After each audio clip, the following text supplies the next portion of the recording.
আসসালামু আলাইকুম ওয়া রাহমাতুল্লাহ। সুপ্রিয় দর্শক, আজকে আমি আপনাদের জন্য খুবই গুরুত্বপূর্ণ আমল নিয়ে কথা বলবো। প্রিয় দর্শক, যতদিন বেঁচে থাকবেন এই 10টি আমল করবেন, ইনশাআল্লাহ মৃত্যুর সঙ্গে সঙ্গে জান্নাতে যেতে পারবেন। বিনা হিসেবে আপনি জান্নাতে যেতে পারবেন। মুসলমানদের স্থায়ী ঠিকানা হলো জান্নাত। পৃথিবীর জীবন ক্ষণস্থায়ী, পরকালেই অসীম অনন্ত।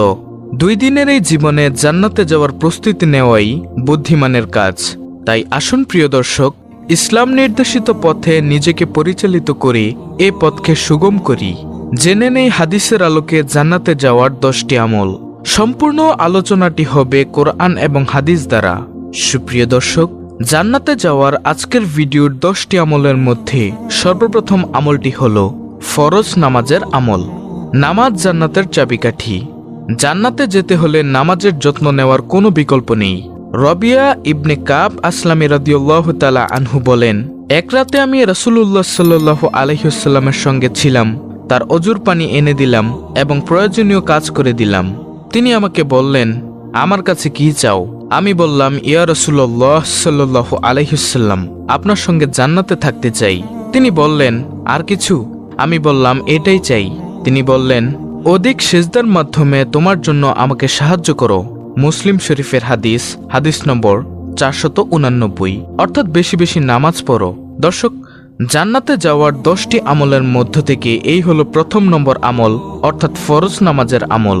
আল্লাহ রাব্বুল আলামিন আমাদের সকলকে 5 ওয়াক্ত সালাত আদায় করার তৌফিক দান করুন, আমিন। দর্শক, জান্নাতে যাওয়ার 10টি আমলের মধ্যে দ্বিতীয় নম্বর আমলটি হলো সুন্নত নামাজের আমল। ফরজ নামাজের আগে এবং পরে সুন্নত নামাজগুলো আদায় করার গুরুত্ব অপরিসীম। হাদিসে এগুলোকে জান্নাতে যাওয়ার মাধ্যম বলা হয়েছে। উম্মে হাবিবা রাদিয়াল্লাহু তাআলা আনহু বলেন, রাসূল সাল্লাল্লাহু আলাইহি ওয়াসাল্লাম ইরশাদ করেন, যে ব্যক্তি দিনে রাতে 12 রাকাত নামাজ পড়ে তার জন্য জান্নাতে একটি বাড়ি বানানো হয়। ফজরের আগে 2 রাকাত সুন্নত, জোহরের আগে 4 রাকাত, পরে 2 রাকাত সুন্নত, মাগরিবের পরে 2 রাকাত সুন্নত, এশার পরে 2 রাকাত সুন্নত। তিরমিজি শরীফ, হাদিস নম্বর 6362। দর্শক, জান্নাতে যাওয়ার 10টি আমলের মধ্য থেকে এই হলো দ্বিতীয় নম্বর আমল, অর্থাৎ সুন্নত নামাজের আমল। জান্নাতে যাওয়ার 10টি আমলের মধ্য থেকে তৃতীয় নম্বর আমলটি হলো মসজিদ নির্মাণ। মসজিদ নির্মাণে অংশ নেওয়ার ফজিলত অনেক বেশি। মসজিদ নির্মাতার জন্য জান্নাতে আলিশান বাড়ি তৈরি করবেন আল্লাহ তাআলা। উসমান ইবনে আফফান রাদিয়াল্লাহু তাআলা আনহু বলেন, রাসূলুল্লাহ সাল্লাল্লাহু আলাইহি ওয়াসাল্লাম ইরশাদ করেন, যে ব্যক্তি আল্লাহর সন্তুষ্টি লাভের জন্য মসজিদ নির্মাণ করে, আল্লাহ তাআলা তার জন্য জান্নাতে অনুরূপ একটি ঘর তৈরি করেন। বুখারী শরীফের হাদিস, হাদিস নং 450। সুপ্রিয় দর্শক, তাহলে এটি গেল তৃতীয় নম্বর আমল, অর্থাৎ মসজিদ নির্মাণে অংশগ্রহণ করা। জান্নাতে যাওয়ার 10টি আমলের মধ্যে চতুর্থ নম্বর আমলটি হল আয়াতুল কুরসি পাঠ করা। পবিত্র কোরআনুল কারীমের সর্বশ্রেষ্ঠ আয়াত হল আয়াতুল কুরসি। প্রত্যেক ফরজ নামাজের পর এটি পড়তেন আমাদের রাসূল সাল্লাল্লাহু আলাইহি ওয়াসাল্লাম। আবু উমামা বাহিলি রাদিয়াল্লাহু তাআলা আনহু বলেন, রাসূলুল্লাহ সাল্লাল্লাহু আলাইহি ওয়াসাল্লাম ইরশাদ করেন, যে ব্যক্তি প্রত্যেক ফরজ নামাজের পর আয়াতুল কুরসি পড়ে তার জান্নাতে প্রবেশের ক্ষেত্রে মৃত্যু ছাড়া কোনো বাধা নেই। নাসাই শরীফের হাদিস, হাদিস নং 9928। অর্থাৎ আমরা সকলেই প্রত্যেক ফরজ নামাজের সালাম ফিরানোর সাথে সাথে আয়াতুল কুরসি পাঠ করব ইনশাআল্লাহ। তারপরে পঞ্চম নম্বরে আমলটি হলো হজ পালন করা। ইসলামের অন্যতম স্তম্ভ হলো হজ। কবুলকৃত হজের প্রতিদান একমাত্র জান্নাত। আবু হুরায়রা রাদিয়াল্লাহু তাআলা আনহু বলেন, রাসূলুল্লাহ সাল্লাল্লাহু আলাইহি ওয়াসাল্লাম ইরশাদ করেছেন, যে ব্যক্তি হজ করে, কোনো অশ্লীল কথা বলে না এবং পাপ কাজে লিপ্ত হয় না, সে মায়ের পেট থেকে জন্ম নেওয়ার দিনের মতো নিষ্পাপ হয়ে ফিরে আসে। সুবহানাল্লাহ। বুখারী শরীফের হাদিস, হাদিস নম্বর 1521। আরও ইরশাদ হয়েছে, কবুলকৃত হজের প্রতিদান জান্নাত ছাড়া আর কিছু নয়। আহমদ হাদিস, হাদিস নম্বর 14522। তো এটি গেল পঞ্চম নম্বর আমল, অর্থাৎ হজ করা। দর্শক, জান্নাতে যাওয়ার 10টি আমলের মধ্য থেকে ষষ্ঠ নম্বর আমলটি হলো তাহাজ্জুদের নামাজ।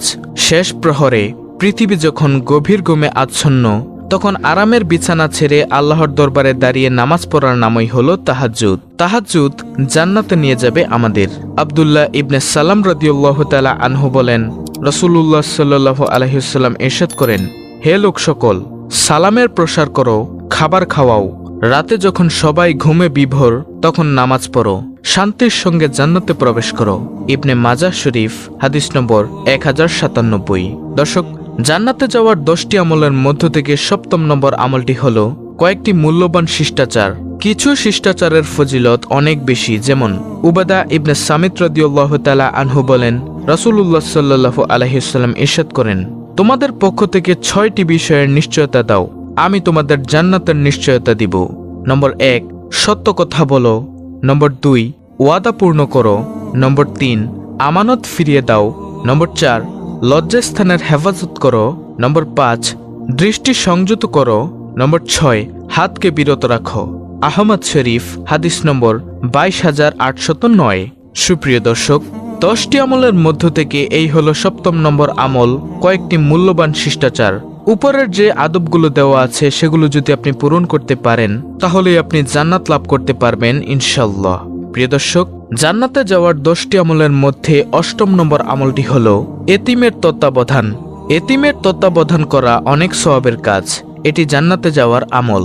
সাহা ইবনে সাআদ রাদিয়াল্লাহু তাআলা আনহু বলেন, রাসূলুল্লাহ সাল্লাল্লাহু আলাইহি ওয়াসাল্লাম নিজের তর্জনী ও মধ্যমা একত্র করে বলেন, আমি ও এতিমের তত্ত্বাবধায়ক জান্নাতে এভাবেই থাকব। বুখারী শরীফের হাদিস, হাদিস নম্বর 6005। দর্শক, জান্নাতে যাওয়ার 10টি আমলের মধ্য থেকে 9ম নম্বর আমলটি হলো রোগীর দেখাশোনা করা। রোগীর দেখাশোনা ও সেবা করা জান্নাতি আমল। সাওবান রাদিয়াল্লাহু তাআলা আনহু বলেন, রাসূলুল্লাহ সাল্লাল্লাহু আলাইহি ওয়াসাল্লাম ইরশাদ করেন, যে ব্যক্তি রোগী দেখতে যায় সে ফিরে আসা পর্যন্ত জান্নাতের ফল আহরণ করতে থাকে। সুবহানাল্লাহ। মুসলিম শরীফ, হাদিস নং 2568। দর্শক, এখন আমি বলতে যাচ্ছি জান্নাতে যাওয়ার 10টি আমলের মধ্য থেকে সর্বশেষ 10ম নম্বর আমলের কথা। 10ম নম্বর আমলটি হলো সহজ সরলতা। সহজ সরল ব্যক্তি আল্লাহর কাছে খুবই প্রিয়, তিনি তাদের প্রতিদান হিসেবে জান্নাত দিবেন। উসমান ইবনে আফফান রাদিয়াল্লাহু তাআলা আনহু বলেন, রাসূলুল্লাহ সাল্লাল্লাহু আলাইহি ওয়াসাল্লাম ইরশাদ করেন, আল্লাহ তাআলা সে ব্যক্তিকে জান্নাতে প্রবেশ করাবেন যে সহজ সরল, সে ক্রেতা হিসেবে হোক বা বিক্রেতা হিসেবে, বিচারক হিসেবে হোক বা বিচার প্রার্থী হিসেবে। নাসাই শরীফের হাদিস, হাদিস নম্বর 4696। জান্নাতে যাওয়ার খুবই গুরুত্বপূর্ণ 10টি আমলের কথা বললাম। আপনারা যতদিন বেঁচে থাকবেন এই আমলগুলো করবেন, ইনশাআল্লাহ আল্লাহর রহমতে মৃত্যুর সাথে সাথে জান্নাতে যেতে পারবেন, এতে কোনো সন্দেহ নেই। কারণ আমি সমস্ত কথাগুলো বলেছি কোরআন এবং হাদিস দ্বারা, যার দলিল সহ ভিডিওতে দেওয়া আছে। তো আপনারা তো জানেনই কোরআন এবং হাদিসের কথা শতভাগ সত্য কথা, এতে কোনো সন্দেহ নেই। সুপ্রিয় দর্শক, আপনার জানার স্বার্থে, দাওয়াতি কাজের স্বার্থে এই ভিডিওটি অবশ্যই অন্য মুসলিম ভাই বোনদের কাছে শেয়ার করে দিবেন। হতে পারে আপনার একটি শেয়ারেই বহু মানুষ এই আমলগুলো করে অধিক সওয়াব অর্জন করে জান্নাত লাভ করতে পারবে ইনশাআল্লাহ।